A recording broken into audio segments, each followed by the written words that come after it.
Hello everyone, welcome back to another video. दोस्तों, स्वागत करते हैं आप सभी का एक और नए वीडियो में। और इस वीडियो में हम लोग मध्य प्रदेश सर्किल का 20 दिसंबर को जो जीडीएस 2 पीए का एग्जाम पेपर हुआ था उसको सॉल्व करने वाले हैं। इस वीडियो में हम डिपार्टमेंट ऑफ पोस्ट का जो क्वेश्चन था उसी को सॉल्व करेंगे। बाकी जो क्वेश्चन रहेंगे अगली वीडियो में हम लोग सॉल्व करेंगे दोस्तों, ठीक है। बहुत सारे क्वेश्चन के आंसर हमें मिल गए हैं, बाकी जिन क्वेश्चन के आंसर नहीं मिलेंगे हैं वो एक आध ही क्वेश्चन होंगे ऐसे जो कि डाउट में है, ठीक है। तो चलिए, अगर आपको वीडियो पसंद आती है तो वीडियो को लाइक कर दीजिएगा, सभी दोस्तों के साथ शेयर कर दीजिएगा। हमारे चैनल पर नए हैं तो सब्सक्राइब करके बेल आइकन जरूर प्रेस कर लीजिएगा आने वाली वीडियो की नोटिफिकेशन पाने के लिए, ठीक है। देखिए, विभागीय परीक्षा के लिए हम इस चैनल पर बेहतरीन कंटेंट और मटेरियल आपको प्रोवाइड कराते हैं, ठीक है। तो आपको मैं जल्दी जल्दी सारे क्वेश्चनों के आंसर बता देता हूं। जितने भी क्वेश्चन आपके सही होंगे अपना आंसर जो है मैच कर लीजिएगा, ठीक है।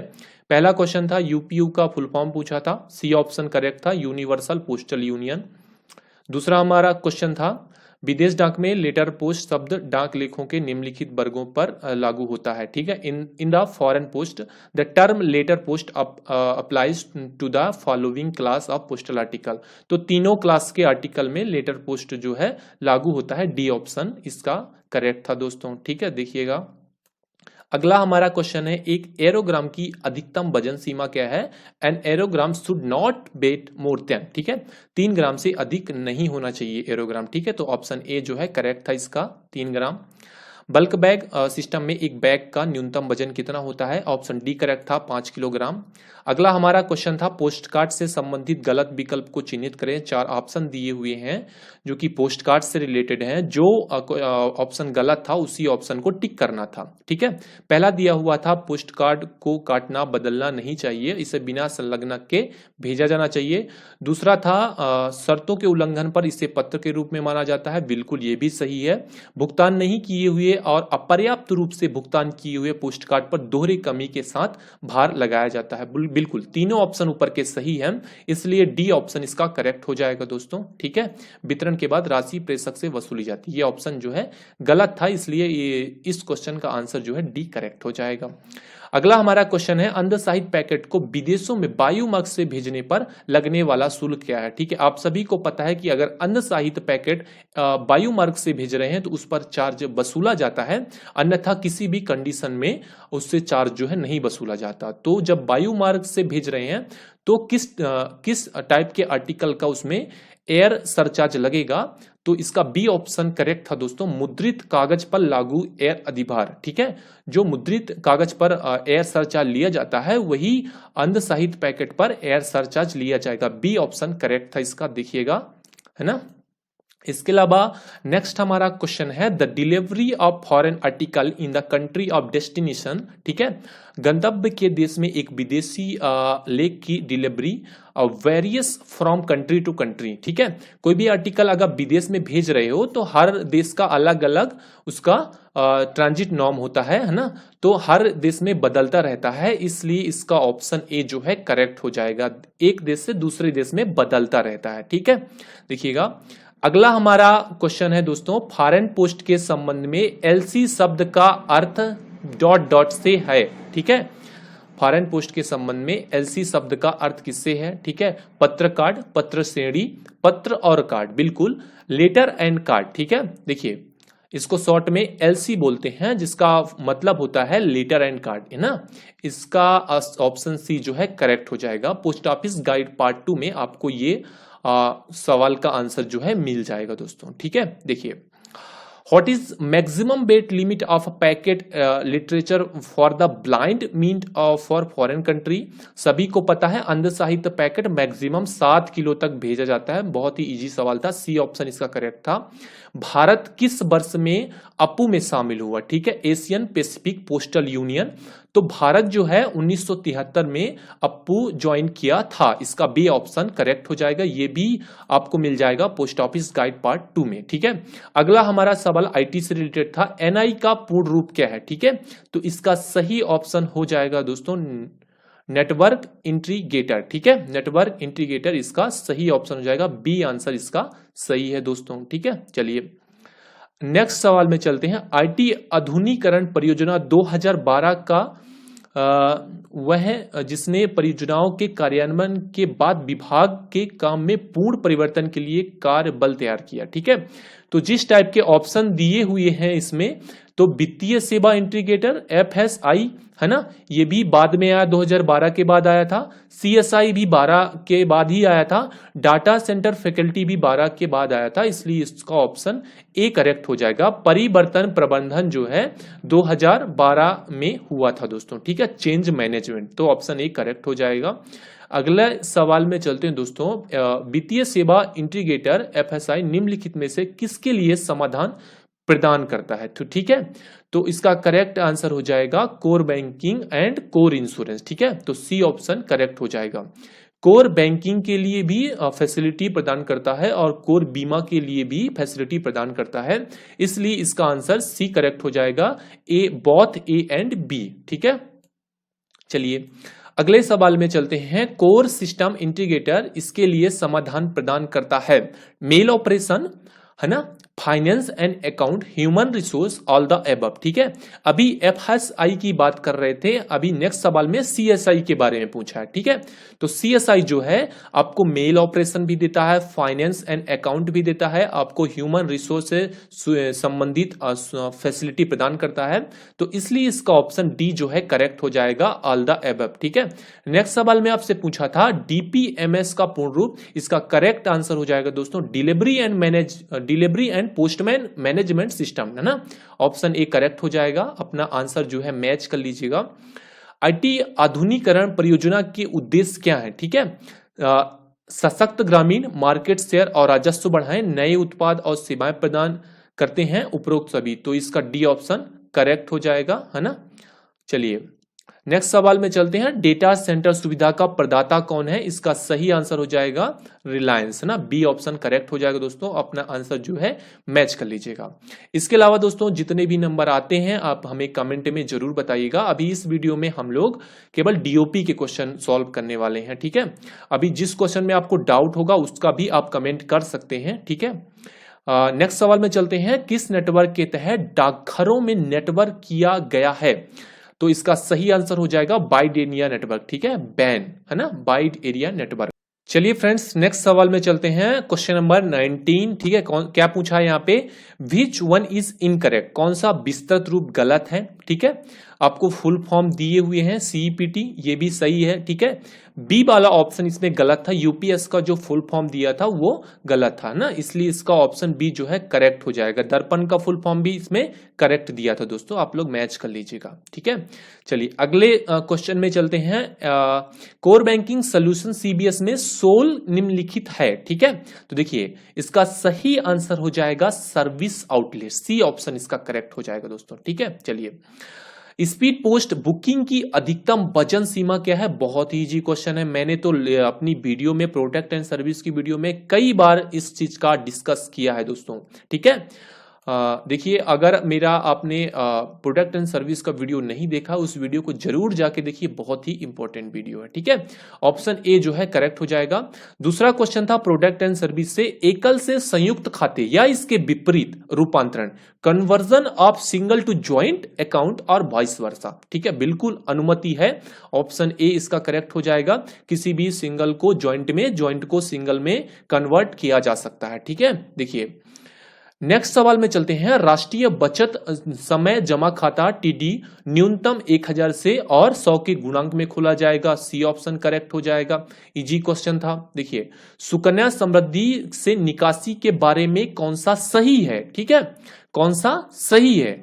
18 वर्ष की आयु प्राप्त करने या 10वीं कक्षा उत्तीर्ण करने के बाद निकासी की जा सकती है, ये तो सही है।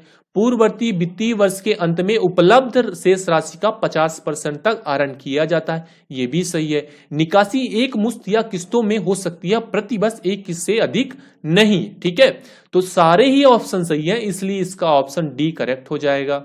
मैच कर लीजिएगा। किसान विकास पत्र में निवेश की गई राशि दुगनी हो जाती है, कितने महीनों में? 124 महीनों में। ठीक है, इंपॉर्टेंट था, अभी का अमेंडमेंट था। ठीक है, सी ऑप्शन करेक्ट हो जाएगा। 26 नंबर क्वेश्चन में चलते हैं। आईएफएस का विस्तार पूछा है, इंटरनेशनल फाइनेंशियल सिस्टम हो जाएगा। ध्यान दीजिए, देखिए इस प्रकार से ऑप्शन देता है, सिस्टम भी देता है, सर्विस भी देता है। अगर आपने ध्यान से नहीं पढ़ा है तो ऑप्शन आप गलत करके आ जाएंगे दोस्तों। ऑप्शन ए करेक्ट है इसका। नेक्स्ट सवाल बहुत ही जीता, पीएलआई पॉलिसी प्राप्त करने के लिए कौन पात्र है? ठीक है, तो डी ऑप्शन इसका सही हो जाएगा। राष्ट्रीयकृत बैंक के कर्मचारी, रक्षा सेवाओं के कर्मचारी, केंद्रीय और राज्य सरकार के कर्मचारी पीएलआई पॉलिसी के लिए एलिजिबल होते हैं। नेक्स्ट सवाल में चलते हैं दोस्तों, क्वेश्चन नंबर 28। देखिए यहां पे क्या पूछा था आपसे, 20 साल की प्रत्याशित बंदोबस्त बीमा के भुगतान की अवधि क्या है? ठीक है, एंटीसिपेटेड एंडोमेंट इंश्योरेंस की बात कर रहा है, 20 साल की पॉलिसी है। आपको भुगतान कितने समय के बाद मिलेगा? ठीक है, तो पहला आपको 8 साल के बाद मिलेगा 20%, ठीक है, फिर उसके बाद 12 साल में 20% मिलेगा, 16 साल में 20% मिलेगा, ठीक है, और उसके बाद जो भी 40% बचा हुआ है और जो बोनस है वो 20 साल में आपको मिल जाएगा। इन सारे चीजों के बारे में अपनी वीडियो में हमने बताया हुआ है दोस्तों, ठीक है। तो इसीलिए हम आपसे बोलते हैं कि हमारे चैनल के साथ जुड़िए, रेगुलर हमारे वीडियोस को वॉच कीजिए। बहुत इंपॉर्टेंट कंटेंट और वीडियो जो है हम इस चैनल पर आपको प्रोवाइड कराते हैं। तो बी ऑप्शन करेक्ट हो जाएगा। नेक्स्ट सवाल था, ये प्रोडक्ट एंड सर्विस का क्वेश्चन था और इस क्वेश्चन को मैंने डिस्कशन किया था एग्जाम से पहले।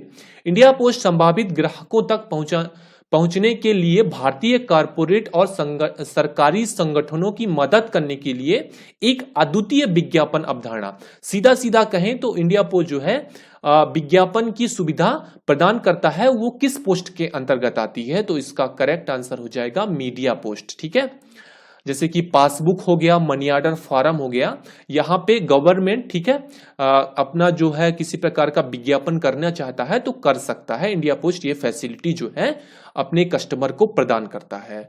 भारत डाक के डाक टिकटों की व्यक्तिगत सीट का ब्रांड नाम क्या है? ठीक है, यदि आप व्यक्तिगत डाक टिकट बना रहे हो तो उसे माई स्टाम्प कहा जाता है। बी ऑप्शन इसका करेक्ट हो जाएगा, ठीक है। चलिए 31 नंबर का क्वेश्चन मैं भी छोड़ देता हूं, ठीक है। अगर आपको 100% सही पता है तो आप जरूर कमेंट करिएगा इस क्वेश्चन का आंसर दोस्तों, ठीक है। चलिए किस फॉर्म में उपस्थिति रजिस्टर का रखरखाव किया जाता है? ऑप्शन सी इसका करेक्ट हो जाएगा, यस 37, ठीक है।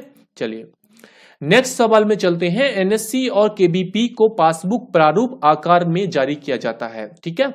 1/7/2016 के अनुसार जो पासबुक जारी किए गए थे उसी के अनुसार एनएससी नेशनल सेविंग सर्टिफिकेट और किसान विकास पत्र के पासबुक जारी किए जाते हैं, ठीक है। नेक्स्ट सवाल में चलते हैं। एसबी ऑर्डर 13/2019 के अनुसार वरिष्ठ नागरिक बचत योजना 2019 खाता कौन खोल सकता है? 60 वर्ष से अधिक आयु का व्यक्ति बिल्कुल खोल सकता है, ठीक है। 55 वर्ष से अधिक ऊपर के सेवानिवृत्त नागरिक बिल्कुल खोल सकते हैं। 50 वर्ष से ऊपर सेवानिवृत्त रक्षा कर्मचारी बिल्कुल, तीनों टाइप के व्यक्ति जो हैं खाता खोल सकते हैं, इसलिए इसका ऑप्शन डी करेक्ट हो जाएगा। मैच कर लीजिएगा, ठीक है। लघु बचत योजनाओं की ब्याज दरों में परिवर्तन किया जाता है, ठीक है, क्वार्टरली। बहुत ही इजी सवाल था। धातु टोकन वापस करना होगा यदि सॉर्टिंग सहायक छुट्टी पर चला जाता है, अन्य एचआरओ में स्थानांतरण हो जाता है, सेवा से बर्खास्त या हटा दिया जाता है, इसलिए इसका ऑप्शन डी जो है करेक्ट हो जाएगा दोस्तों। तीनों कंडीशन में धातु टोकन, मेटल टोकन वापस करना पड़ता है, ठीक है। चलिए नेक्स्ट सवाल में चलते हैं। रिकॉर्ड ऑफिस में उपस्थिति के प्रावधान को शिथिल करने के लिए प्राधिकारी सक्षम है, ठीक है। ऑप्शन डी करेक्ट हो जाएगा, रिकॉर्ड एंड सब रिकॉर्ड ऑफिसर, ठीक है, रिकॉर्ड ऑफिसर या फिर सब रिकॉर्ड ऑफिसर। 38 नंबर का क्वेश्चन है। एक छटनी सहायक को उसके पद के लिए अयोग्य कब माना जाएगा? ठीक है, इसका ऑप्शन सी करेक्ट हो जाएगा यदि वह नियमित रूप से और कानूनी तौर पर संबोधित किए जाने वाले लेखों की गलत तरीके से छटाई करता है तो वह सॉर्टिंग असिस्टेंट जो है अयोग्य माना जाएगा दोस्तों।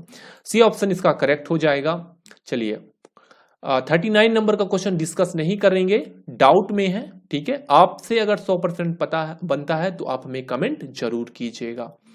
चलिए अगला क्वेश्चन है हमारा, विदेश पोस्ट के लिए बैग की अधिकतम वजन सीमा क्या है? ठीक है, देखिए विदेश पोस्ट के लिए बैग की अधिकतम वजन सीमा जो है वो 30 किलोग्राम है। न्यूनतम कितनी थी? 5 किलोग्राम थी, ठीक है। मैक्सिमम कितनी थी? 30 किलोग्राम थी। चलिए, तो बी ऑप्शन इसका करेक्ट हो जाएगा। अगला हमारा क्वेश्चन है, पत्रिकाओं से युक्त बुक पोस्ट की अधिकतम वजन सीमा क्या है? पीरियोडिकल की बात कर रहा है दोस्तों, तो 5 किलो मैक्सिमम भेजा सकता है, इसलिए सी ऑप्शन इसका करेक्ट था। बहुत ही इजी सवाल आए हुए दोस्तों, ठीक है। चलिए, these will be deliver through post box, post box से क्या डिलीवर किया जाएगा? इसका ऑप्शन बी करेक्ट हो जाएगा, only fully paid unregistered article of letter mail, ठीक है। हमने हमारा जो पोस्ट बॉक्स और पोस्ट बैग का वीडियो है उसमें बहुत डिटेल में पोस्ट बैग और पोस्ट बॉक्स के बारे में समझाया हुआ है, ठीक है। उस वीडियो को नहीं देखा, प्लेलिस्ट में जाके उस वीडियो को वॉच कर सकते हैं दोस्तों। इसके अलावा in which post office article can be insured, ठीक है, किन पोस्ट ऑफिसों में इंश्योरेंस किया जा सकता है किसी भी आर्टिकल का? तो तीनों टाइप के पोस्ट ऑफिस में हम इंश्योरेंस करवा सकते हैं किसी भी आर्टिकल का, तो डी ऑप्शन करेक्ट था। बहुत ही इजी क्वेश्चन था। किन अधिकारियों को शिकायत संबोधित की जानी चाहिए? अधीक्षक डाकघर, बिल्कुल। प्रथम श्रेणी डाकघर के डाकपाल, बिल्कुल। उपरोक्त में से कोई भी जैसा भी मामला हो, सी ऑप्शन करेक्ट हो जाएगा, ठीक है। सुपरिटेंडेंट को भी हम कंप्लेन कर सकते हैं, या फिर फर्स्ट क्लास पोस्ट ऑफिस के पोस्ट मास्टर को भी हम कंप्लेन कर सकते हैं दोस्तों, ठीक है। चलिए, नेक्स्ट सवाल था हमारा, केरल सर्किल का मुख्यालय तिरुवनंतपुरम हो जाएगा, बी ऑप्शन करेक्ट हो जाएगा।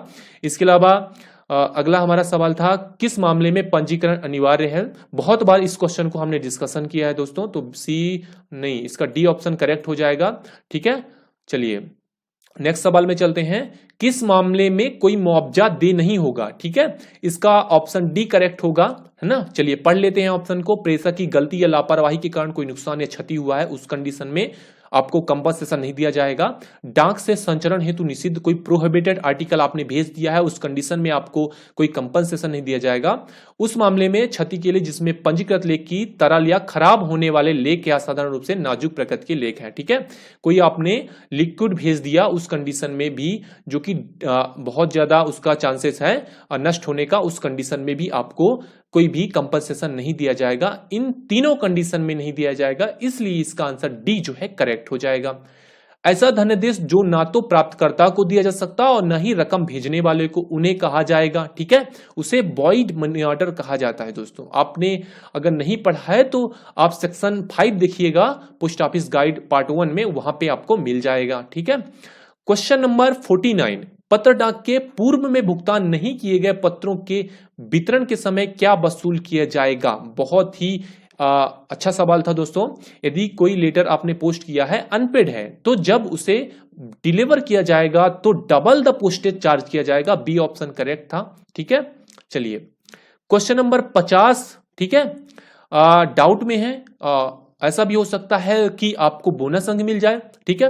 तो 3 क्वेश्चन छोड़ के हमने 47 क्वेश्चन जो है डिस्कस कर लिए हैं दोस्तों, ठीक है।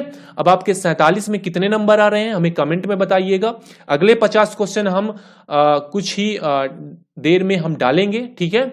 और अगर आपको वीडियो पसंद आए तो वीडियो को लाइक जरूर करिएगा, शेयर करिएगा, और हमारे चैनल पर नए चैनल को सब्सक्राइब करके बेल आइकन जरूर प्रेस कर लीजिएगा आने वाली वीडियो की नोटिफिकेशन पाने के लिए। मिलते हैं आपसे अगले वीडियो में, तब तक के लिए खुश रहेगा। Thanks for watching this video.